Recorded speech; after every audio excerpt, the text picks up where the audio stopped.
Order of October 31st, 2024. Susan, call the roll, please. Commissioner Boyd, Amber Brown, Mike Curtis, Holly Deering, Brian Gaither, Mary Hickerson, Lois Miller, Commissioner McAdoo, Commissioner Phillips, Present. Jennifer Schmidt, Michael Smith, Sonia Stevenson, Eric Tutobeni. We have a quorum. Barely, right? But, you know, it's a 0 or 1, Susan. So, Eric Tutobeni just arrived. Thank you, Eric. And if I need to go rustle up Michael, I could probably do that. He'll be here shortly, I'm sure. Our vice chair is not with us today. So, Lois, I think, Ms. Miller, have you had a chance to review the minutes? Yes, I have. I've read the minutes from the last insurance meeting. I find them in order, and I move to approve their minutes for the last meeting. Thank you. We have a motion. We have a second from Commissioner Phillips. All those in favor of approving minutes say aye. Aye. Opposed? The ayes have it. The minutes stand approved. We now go to public comments. Do we have anybody down for public comments? We do not. We'll go to item number 4, which is the financials. Mr. Elam. Thank you, Chairman Carr. For September calendar year 2024, month of September is revenue $2,302,209, expenses $2,188,693, revenue less expenditures, you have a positive $113,515. Year to date for the calendar, revenue $17,413,065, expenses $16,995,660, revenue less expenditures a positive $417,405. And for the fiscal year 24-25, your total is for revenue, $5,813,605. Expenditures, $6,360,203. Revenue less expenditures is a negative $546,598. On the 266 fund, for the calendar year 24, the fiscal year 24-25, we have for the month of September, workers' comp, $897.56, OJI, $83,563.12. The total for the month of September 2024, $84,460.68. Year to date, we have for workers' comp, $3,415.07, OJI, $258,253.52, and your total for the year, $261,668.59. And that concludes my report, Mr. Chairman. Any discussion? Seeing none, the chair will entertain a motion. Move that we approve. We have a motion. Do we have a second? We have a second. Any further discussion? Seeing none, no objection.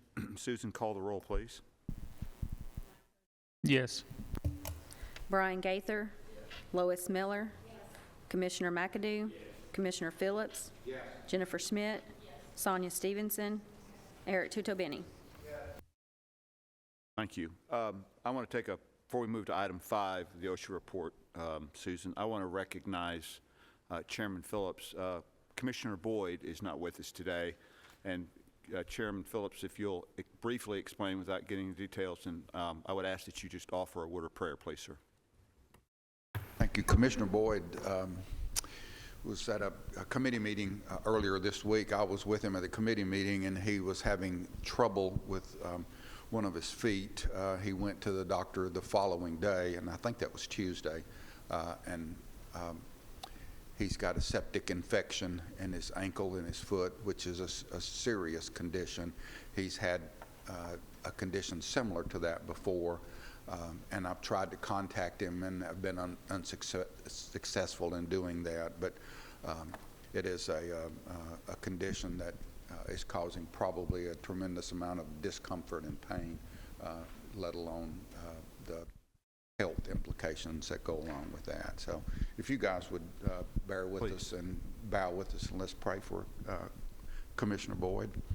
Our Father, Lord, we're thankful for this day, and we're thankful for the many, many blessings of life. We have a special request today.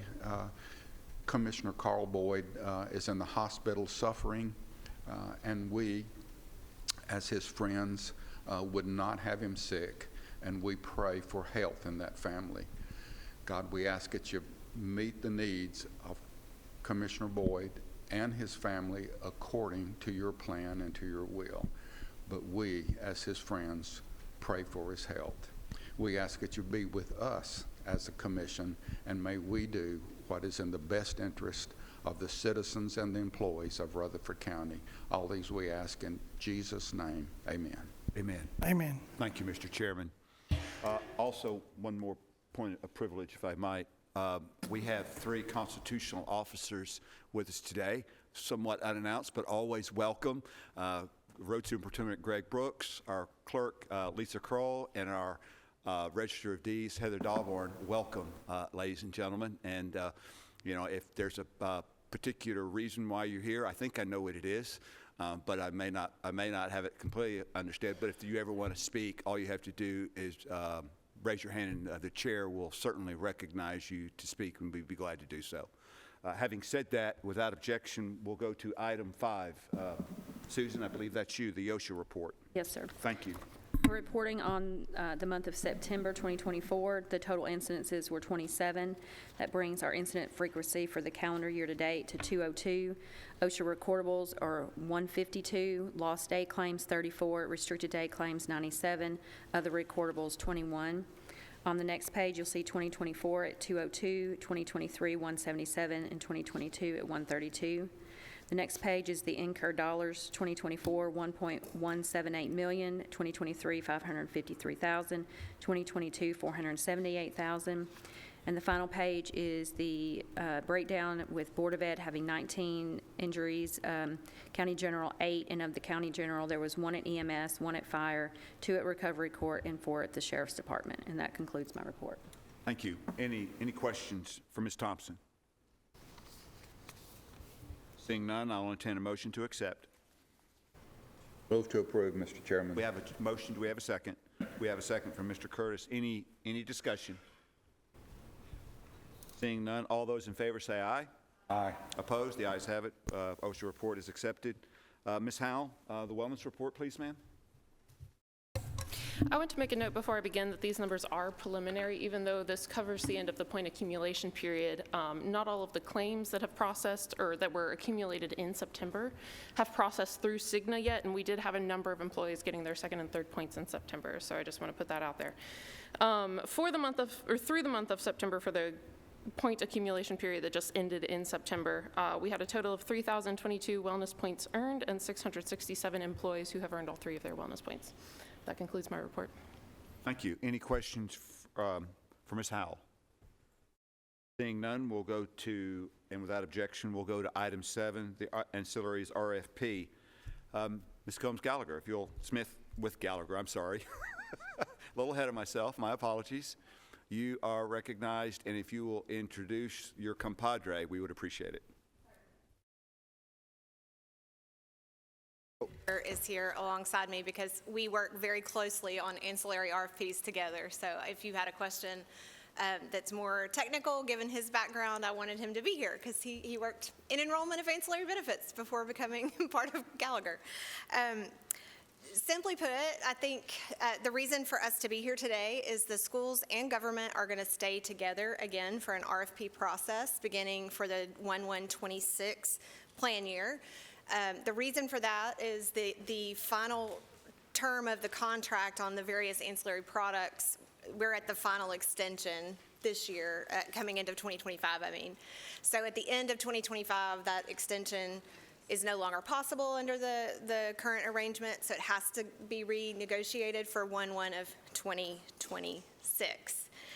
So given that, we have done an evaluation, preliminary evaluation. We've of course talked with the Department of Risk Management and also with Finance just to make sure that we understood what the various positions around what we should do are.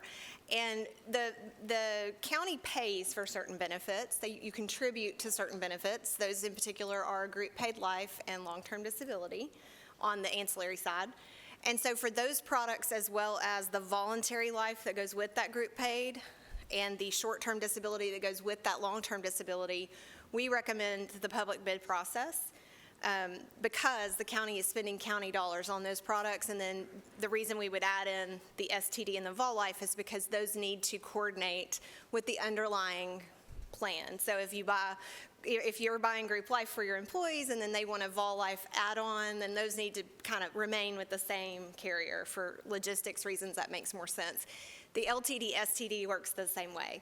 So for those reasons, we will engage in a public bid process for those, and it would be our recommendation that the accident and critical illness take a little different path, which is going broadly to the market, just like a bid would in theory do, but actually working with the carriers in a negotiation process, because those products are very complex. They're underwritten differently by different carriers, and so a lot of times when you go through the public bid, they just submit something, but they're flying blind in terms of what types of combinations you're wanting to see. And if we can negotiate those things, often we can get some tech credits, some enrollment concessions for you guys, while keeping the rates very competitive and the same commission level. So Gallagher's goal is not to increase commission. In fact, we will disclose in writing our commission at all products. And the same commission structure we have now is what we would be asking for. So we're wanting the plan to stay the same, basically. In other words, the functionality of enrollment, the way it works, what we get paid, the way that works, we're not trying to change any of that. So those are our recommendations, but I'm certainly happy to answer any questions. Yes. Sonia, you're recognized. So some few months ago, I don't remember how long it was, I brought up that the potential for us to potentially increase our life insurance that the county pays, whether it be to a higher level of 50,000, or some of our sister agencies that I polled do a percentage of the employees' pay up to a cap limit, something along those lines. That was one of the things I requested. I don't remember. I know I brought it up in this meeting, but I don't remember how many months ago that was. And then the other question I have, and this is something that Ed and Molly and my office and finance has been dealing with, is on the short-term disability. There's been some questions around that, and I don't know. I polled at least 20 of our other agencies on how they administer it, and some it's 100% paid by their employer, by the employer versus employee. So that changes the dynamics on how they use leave and those type things. Then there's also some that said they're doing a pre-tax and post-tax, which changes what benefits you can use in coordination with the benefits. So I would like for us to look at that, because to make sure that because on short-term disability, that's typically for us has always been the fully paid by the employee. And so I want to make sure that we make it user-friendly for them in order for us to coordinate the benefits with that. So if I can respond on if that's possible. I'm sorry, yeah. please, I'm sorry. I didn't want to just speak out of turn, but so with your current life, group paid life, our intention was to price some alternative quotes, but because we don't know what the quotes will come back at and whether that's within the tolerance of the county in terms of overall budget, given that it is a combined school and government bid, it affects a lot of people, if you will, and a lot of people means you're multiplying that rate change by more people, right? So we want to take some slices of different amounts of coverage. Our intention was to definitely look at 50 in addition to what you currently have, and then also if there's some desire to do like a 1.5 times salary up to a cap, we're happy to look at those things. It's not a problem to add an extra component of pricing and just see what the numbers say. Ultimately, it's your decisions, not ours. So we're happy to do that. As far as the disability, there is a lot of very complicated information with a short-term disability policy and the way it coordinates with leave. So to adjust the way you strategize short-term disability has a lot of implications, and I know, Sonia, you know this, but a lot of implications with leave management as a whole, that if you don't evaluate leave management as a whole at the same time and with this, and it progress in the same trajectory, then you can really get yourselves messed up pretty quickly. We have entire leave management specialists at Gallagher for this type of analysis, so people, not us, right, that aren't really thinking about only the benefit level, but actually thinking about all the other implications of that. So it's a very technical decision to start paying short-term disability if you've not had that in place to go alongside your current leave policy. That'd be a pretty big shift. There are people who think that that is also increasing your risk of, workforce absenteeism and things like that, because short-term disability is its own, animal, if you will. Long-term disability, that's much more frequent in terms of being employee paid 100%. Go ahead, Sonia.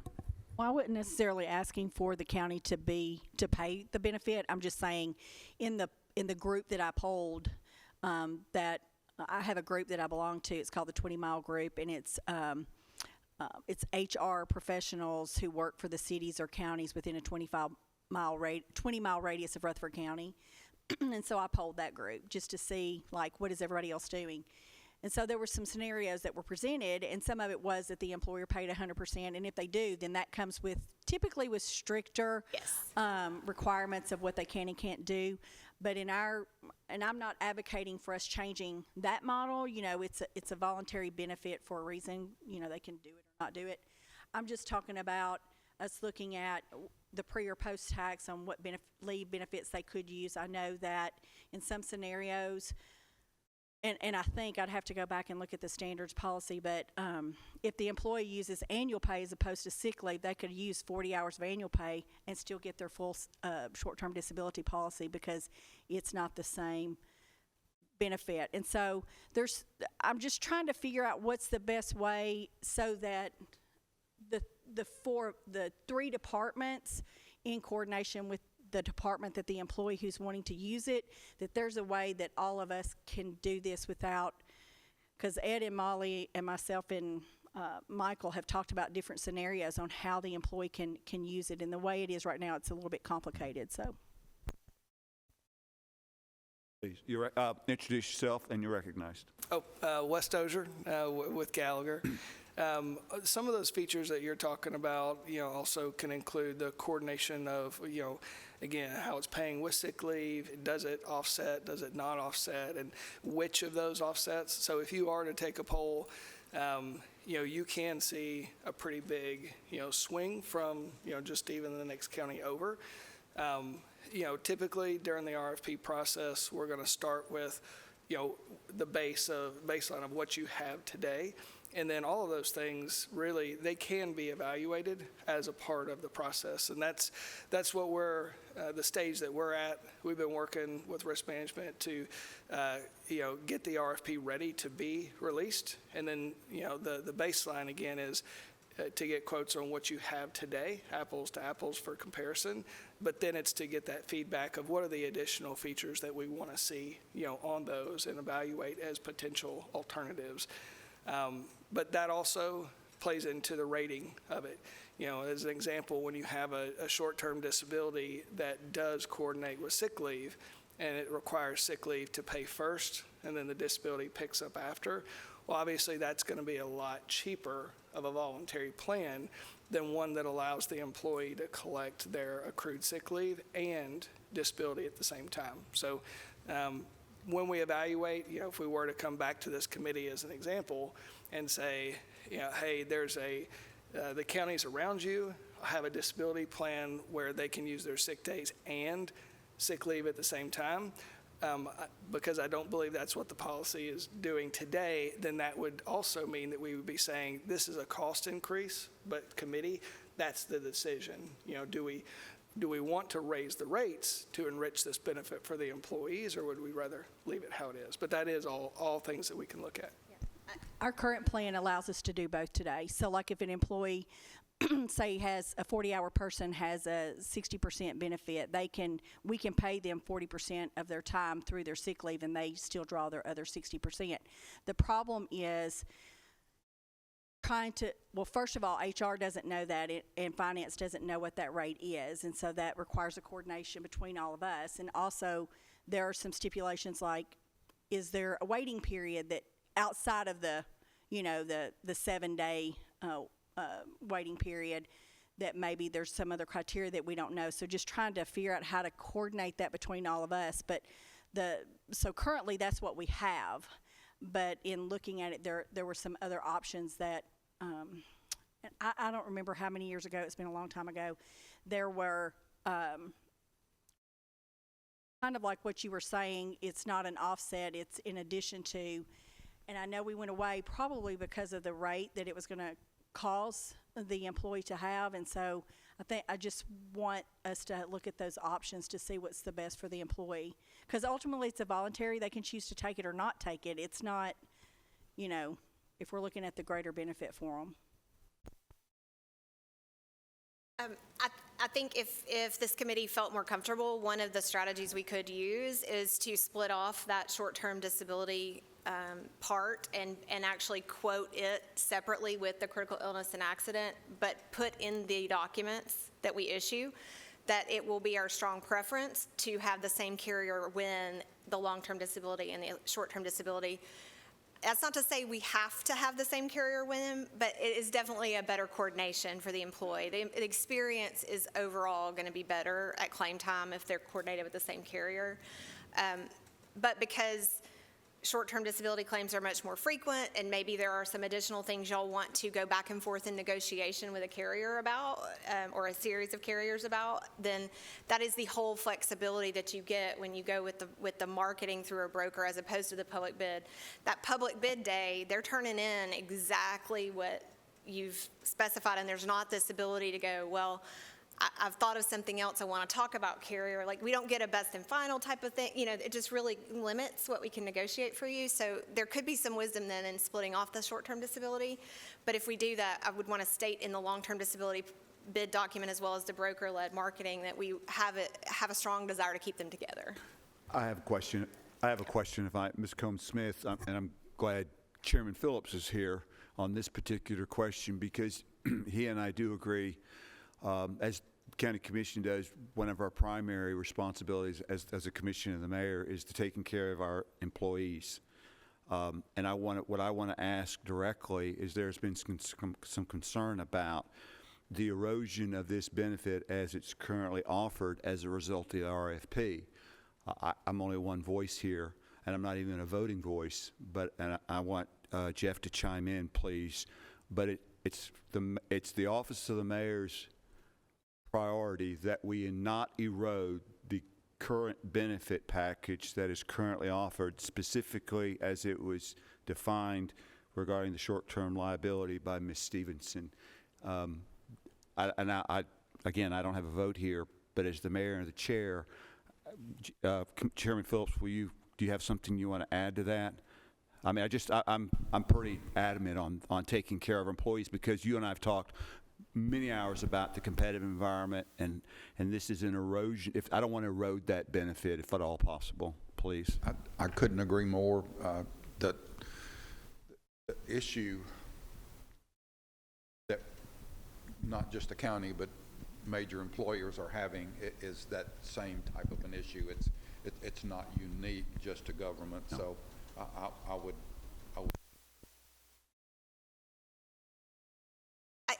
So can you again, and I think this is why we have 3 constitutional officers here today. I don't want to speak for them, but I would like to hear from you, Ms. Smith, that there's assurance that in the RFP, the outcome won't be an erosion of this benefit. Yeah, actually what we're looking at is an enrichment potential of the benefit, keeping, as my colleague said, Mr. Dozier, keeping your current plan as the lowest it would go in coverage. And in fact, actually looking at layering in additional benefit levels and pricing those out.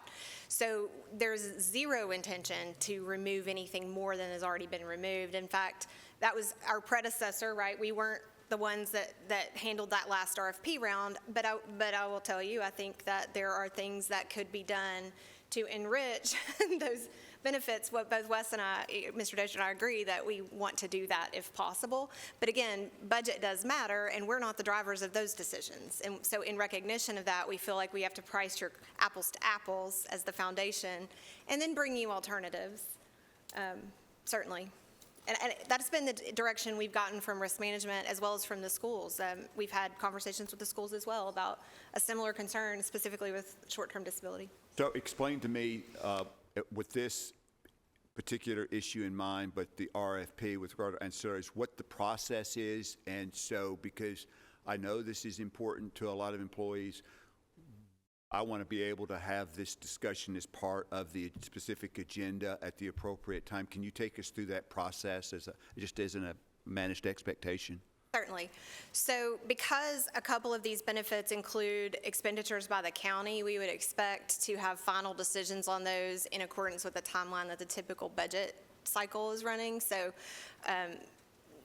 Mr. Smith and his office, when they're putting those things before the budget committee and then the full commission, obviously we need to meet those deadlines with the feedback as to the parts of the benefits that are paid by government dollars.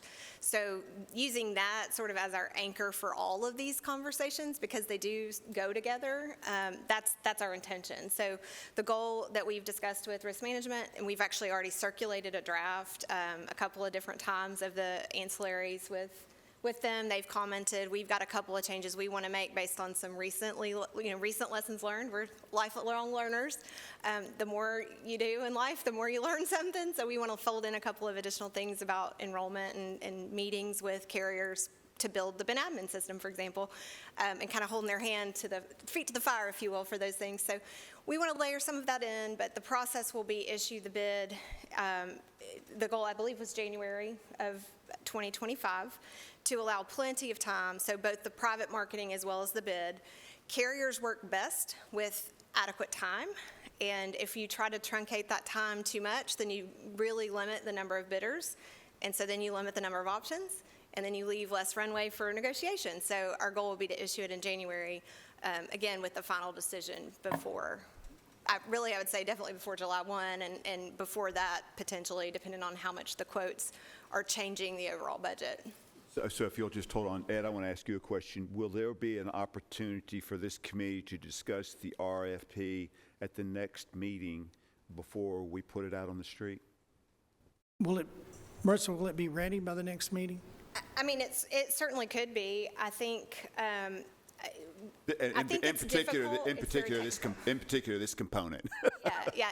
So just so that y'all have a feel for what the RFP includes, it's a lot of technical components. So I don't know how much the committee wants to do that. Maybe the better summary would be to say we have decided to take these elements to RFP, meaning these specific on the long-term disability, these specific in life. Cuts of quotes, if that makes sense. So if we're using baseline, we've got that model. We know clearly what that is, but we're also getting a $50,000 group paid life quote, and then we're also getting a 1.5 times up to this cap. We can, I think, report those things if that would be of interest. I don't know that the committee wants to weed in the details of every little sentence of the RFP. That'd be a lot. I think and I'm speaking for one member of the committee, but I think what we want to hear are those relevant and significant changes from the existing plan to a new plan that is being put out that would be potentially put out on the street as an award. Does that make sense? So, in other words, if with the short-term disability, let's assume that the RFP comes back and the parameters of the RFP with regard to short-term disability are significantly different or even different. I would like to have that in advance before we put our RFP out on the street. Does that make sense? I want the ability of the constitutional officers and to weigh in on this, and before we put it on the street, I guess is what I'm saying. I actually think that's a conversation that may be well suited for a reason to do it by the quoting process, the marketing process, and allow for that to take place separately from the long-term disability for that reason. The long-term disability, we've not heard complaints. If you all have some, we'd love to know them, but I believe it's functioning as intended. So that is a product that needs to be publicly bid because of county dollars spending money on it. The other one is the group paid life. So if we have a clear picture of what we want to bid for those two products, the voluntary life just goes with the group paid life. I mean, that one, I think it's publicly bid either way. But the short-term disability, we could pull off and do private marketing of so that you can see various options, and then y'all can give us feedback, and we can go back to the carrier for the following month and come back and tell you what the feedback was. Great. That would give you more flexibility. Perfect. Sonia? So I think, I'm not going to speak for the rest of the committee, but they can speak up if they want to. I think for me, moving forward, when we have changes that we're going to make to any of our benefits like that, if it's going to be something that we're restricting or removing that we currently have, I think this committee should know that to say, oh, we don't want to do that.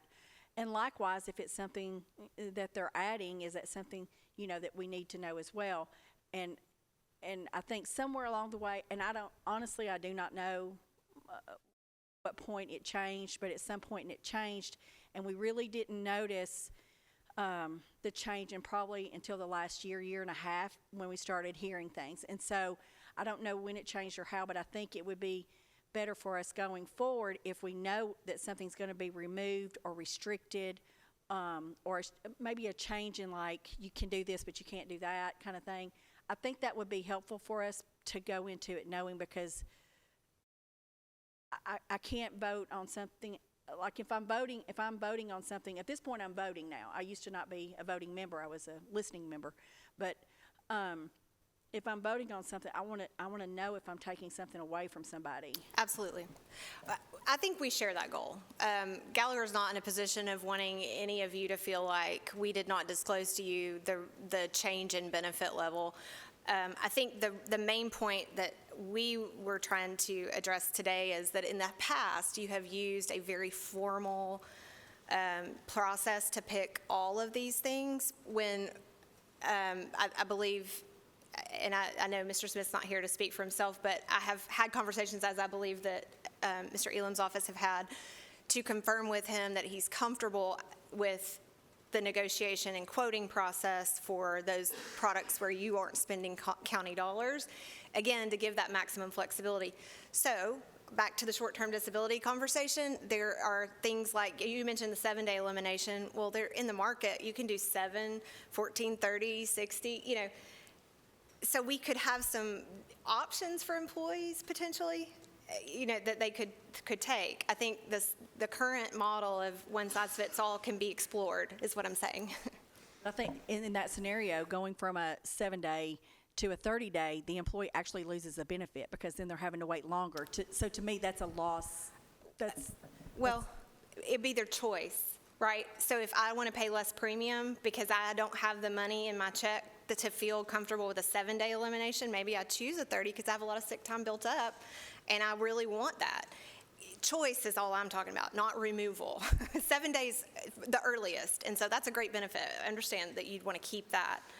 Flexibility and choice is something that a lot of employers in the public entity space have seen as beneficial, to give that employee some flexibility. I don't know if you want to add anything, but. Yeah, I just want to reiterate, for the committee, there's never been any discussions of going down on the benefits. It's always been, at a minimum, when we go to quote, we're going to quote the baseline of what's already there, and then all we're talking about is layering in either additional choice for the employee or enriching the benefit. So there's never been any discussions of scaling back on benefits. So there is no erosion of the benefit. Okay. That was on the record, right? Yeah. That's weird. Any erosion of the benefit would be at this committee's direction or some other committee that's required in the process. It wouldn't be our choice to recommend that. Any other questions? Thank you very much, and we appreciate you explaining that to us. Mayor, is there any way that you could summarize this RFP process? What is it? Does it go through our regular purchasing committee, or something else. I would imagine it would. Mr. Elam, you want to address that, please? Yes, so if I can walk you backwards, we will try to have the RFP brought to the insurance committee in time for Michael to do budget. So the goal right now is to present it, the recommendation of the insurance committee, April or May, hopefully April. Insurance committee will look at it in March. RFPs will go out in January and be advertised. I think it's first week in January is what tentatively we've set up for dates to go out. And then we can come back to the committee if they want to review the RFPs or, well, review a summary of the RFPs. I mean, there are pages and pages and pages of stuff. And like Sonia said, anything that someone, I mean, there's such a smorgasbord of things that you can put out there. But we try to hit it to where we're not reducing benefits. We're trying to keep it as affordable for those that need it and want it. And then also in the RFP is if there's something else that you say, hey, I would like to see, we might pay a little bit more of a premium, but we get more of a benefit from it. So Ed, I think what Chairman was asking was a process question. So this committee will make a recommendation. We go to RFP with this RFP. The RFP's out on the street. At what point in time, I believe was what the chairman is asking, is when does that RFP go to purchasing for the actual award? Is that not correct? Was my question. I think that's going to be February for purchasing. Do they open the bids to the purchasing? Yes, absolutely. According to the private act, the purchasing committee would open the bid. This committee is issuing the RFP, but they open the bids. Is that not correct, Ed? What has happened in the past is. Oh, we're getting a waving of hands.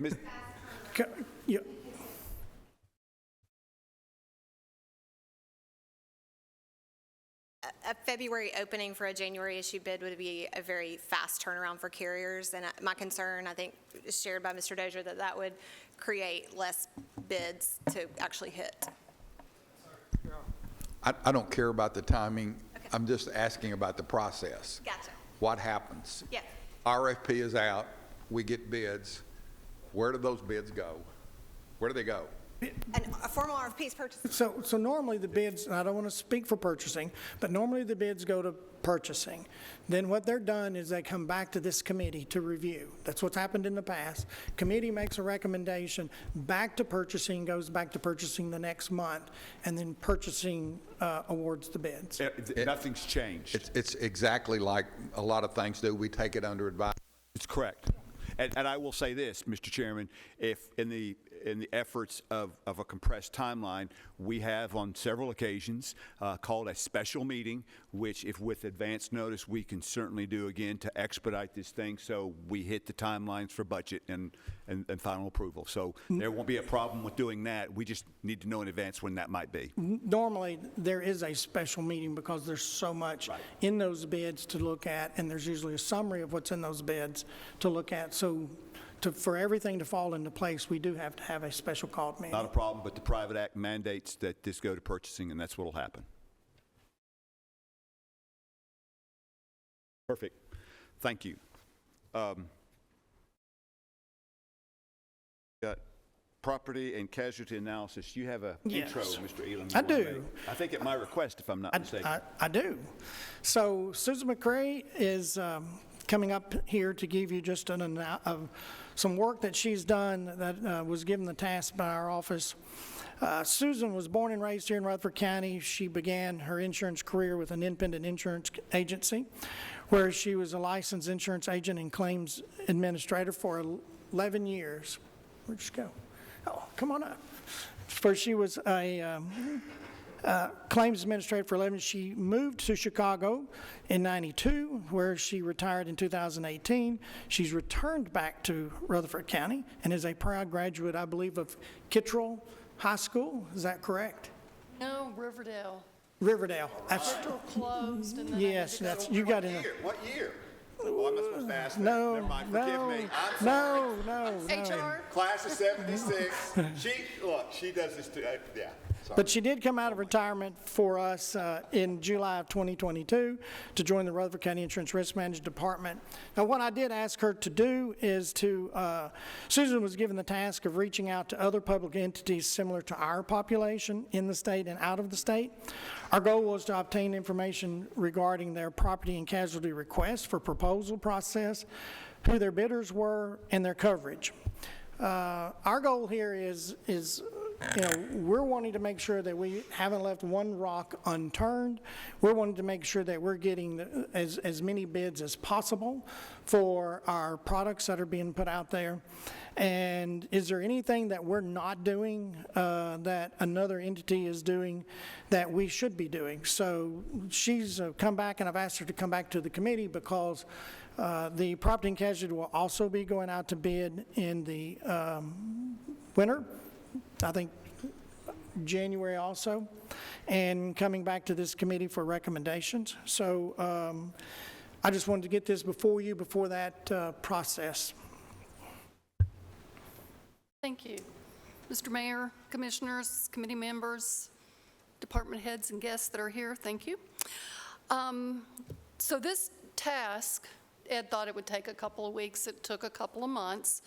I reached out to 10 different counties in Ohio, Kentucky, Missouri, Tennessee, and Virginia, and concentrated just on our property casualty. So that includes our property insurance, automobile, general liability, auto physical damage, and law enforcement. And just as an overview, let me remind you what our profile looks like from an insurance standpoint. And this doesn't include everything that we insure. But we have 134 property locations. So that's individual addresses that have over 405 buildings insured for $2.4 billion in coverage. That's with a B, $2.4 billion. We have 51 schools, over 52,000 students. We insure 900 county vehicles, 899 actually, for liability and physical damage, and that does not include our contracted school buses. We have 19 drones, 8 canines. We had 3 canines that retired this year. We have a PAWS organization, we have an adult detention center, we have 14 convenience centers, and we have 8,000 employees. So that's a lot of exposure out there. And these numbers change daily, and the departments are pretty good about letting us know when changes happen. We also work very closely with our inventory control department to keep things on track. So I began my search, as Ed said, with counties that had similar population to us, thinking they would have the same types and numbers of exposure that we have. And then I identified the risk managers or in those counties or the person responsible for purchasing the property and casualty insurance. Then I made a list of questions, things we wanted to know. Who is your broker? Who is your third-party administrator? Are you happy with their service? How often do you market that business? What type of fees do you pay? That sort of thing. But more importantly, what I wanted to know are who the carriers that you use. What type of limits and deductibles do you carry? What kind of premium increases year over year have you seen lately? And what is your market availability? And the reason we were asking about market availability is that is something we struggle with, and our broker struggle with each and every year, is getting multiple quotes by product line.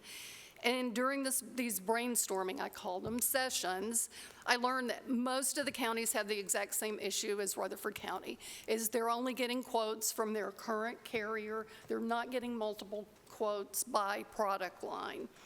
And this is compounded here in Tennessee by Tennessee Code Annotated 12-3-1209, if you want to read it, which requires us to go to market each and every year. Well, insurance companies really don't see municipalities as being long-term clients because of that annual marketing event. It's very expensive and time-consuming for underwriters to quote our renewal business. And municipalities are very unique and we're very complex. It's not like insuring a manufacturer or a distribution center or a retail store or, food chain. And there's no one carrier that wants to write all of our insurance under one big commercial package policy. It's not like we can go to State Farm or Progressive and say, can you bundle our program, like you see on the TV commercials. Doesn't work that way for us. Our program is very fragmented and with many different carriers. And I'll go back to the law enforcement liability. We have 2 carriers for that because no one carrier wants all of that exposure. So we've got a primary policy and then an excess policy with 2 different carriers. Same with our automobile insurance. We've got the primary with Princeton, and then Hanover provides catastrophic insurance for us for those 900 vehicles that I mentioned earlier. And our job is to make certain that all the pieces fit together and there are no gaps. And our job being the insurance department here. So what I learned back to the survey, or the brainstorming, that from a broker and a third-party administrator standpoint, it was across the board. There was no one that had the lion's share, broker or TPA. But from a carrier standpoint, I found it interesting that the same carriers did come up, the same carriers that we use, whether it be Travelers, Chubb, Hanover, Princeton. And I didn't really find any revelation or unique market or product or anything that we had never considered before. Each year, our broker gives us an extensive list of all the markets that they go to when they put the RFP out for bid. And it includes the reason why carriers aren't quoting. It could be anywhere from, our jail is too big, there's no appetite for K through 12 exposure, our property values are high at that $2+ billion I talked about, along with our concentration of risk, which that means many buildings in close proximity. Certainly that occurs for our school districts because we do have multiple, you've got elementary, middle, high school kind of on one campus. But I mean, you think about just the surrounding area here, you've got the courthouse, you've got the election building, you've got the judicial building, you've got the building that we're in, insurance and HR, you've got the health department. So you've got, in a very small, compact area, a lot of property risk. So that's something carriers aren't crazy about insuring. So the other thing that was very interesting was that most of the counties are seeing the same level of year-over-year premium increases that we've been seeing. And there's no other county that really matched our risk profile exactly. Everybody's a little different. So I didn't bother analyzing premiums. That didn't make sense. But you got to remember, property insurance rates and premiums are based on past losses, the type of construction. Is it brick? Is it frame? The age of the building, the location. All of those things are taken into consideration. And the insurance carriers' premiums are also based on their book of business and the history they've had, especially over the past few years with hurricanes, tornadoes, floods, fires, and so on. It's been a rough few years for the insurance industry. And in summary, we are confident that our annual marketing efforts for property and casualty insurance are yielding the best outcomes for Rutherford County. And we will continue to explore and have our ear to the ground on any emerging markets available or any new creative thing that might come to be to make sure that, we're doing the best thing for the county. And of course, all of that is in partnership with our broker. And that concludes my report, but it's a good time to remind, especially the department heads here, we are getting into the RFP season, if you will. And Assistant Director Susan Thompson and I, we've already started on the July 1st, 2025 RFP.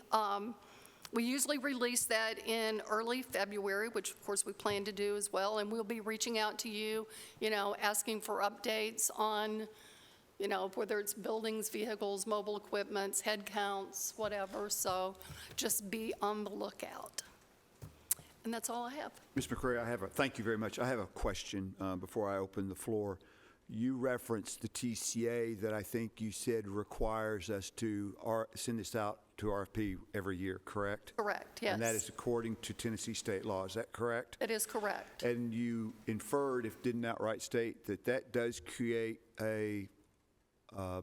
it increases the cost to the county as a result of that, that process. Is that correct? Did I misunderstand that Well, part? yeah, no, it is expensive for the insurance companies. Well, they pass to that on. quote. They pass that on to us, do they not? Well, they don't quote, is what they do. They see that we're going to market every year, so they're refusing to quote. Okay, my question, thank you. My question is this, and I was trying to get to this. I thought I understood you.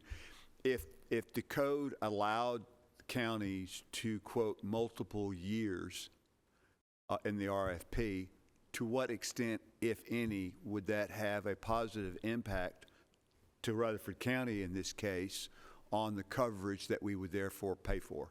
I think we would have more people bidding on our insurance and perhaps be able to save money. Right now, we don't have alternatives. When you get one quote for your property insurance, that's one quote. There's nothing else to, there's no better premium. So it would out create a there. more competitive environment. Absolutely. That competitive environment might very possibly drive the price down. Sure. Without erosion of the benefit. Yes. Thank you. I thought that's what you were saying. Yeah. And that's probably something we can address with our delegation with a little inquiry. Chairman Phillips? Not only our delegation, but it might be even good for Will Denami to begin to look into that process. I'm already there. Thank you. That's exactly right. Sonia? I just want to make sure that I understood. So you basically did an analysis of what CCMSI and Janet Bowman, what they offer, the products they offer us, and that what you found is they're offering us what's out there. Is Yes. that okay? Yes, absolutely. We're just validating, not really validating, but we just wanted to see if there was something out there that we were missing. Any more questions from Ms. McCrary? Seeing none, thank you very, very much. I, for one, will be in touch, and we'll have Mr. Denami, and we'll probably be reaching out to the delegation. Maybe we can get something changed. I think this takes us to the end. Do we have any other business before the committee? Real briefly, before we adjourn, Ed, give us a 30-second summary of where we are with MMC, please, sir. MMC has agreed in principle. Murfreesboro Medical Clinic has agreed in principle. I have spoke to Mr. Huffman this week. I don't see any, the attorneys have to look over the documents before they get signed and everything, but I have not heard of anything different that would keep that from being agreed and extended. Excellent.